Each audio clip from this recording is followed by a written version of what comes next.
Hi, welcome to this episode of Your Black World News. I'm your host, Roosevelt Mitchell III.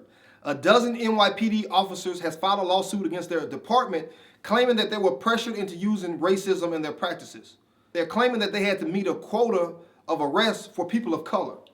And when they didn't meet the quota, they were given the cold shoulder on promotions and raises and given abysmal performance reviews because they didn't meet the arrest quota of people of color.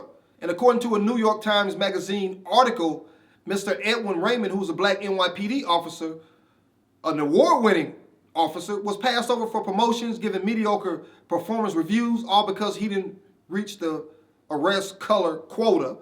And he also recorded a conversation with one of his superiors about the whole incident and why he was passed over on the promotion. But here's the larger issue.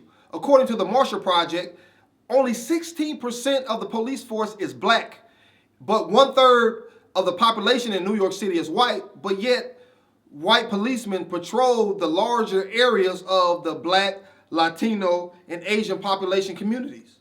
And we juxtapose that with the infamous policy of stop and frisk. How can we forget stop and frisk? The policy that target hundreds of thousands of people of color and labeled them as suspicious and criminals just because of the color of their skin. So what way to ease the heat on the department if you hire black officers and give them a quota to make bogus arrests on people of color? So you're still fulfilling that quota of arrests of people of color, but yet you're doing it with black officers.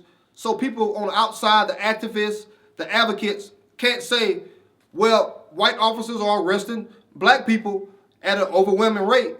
See, because now you brought in some homers or some people that you have trained inside the force. So it's almost the force is basing it off the exclusivity rule. We're only going to let a few black officers in, but the ones that we let in, they're going to have to play the game. If they want to stay here, they're going to have to play the game. If they want a raise and make it to the top, they got to play the game. But these officers are speaking out.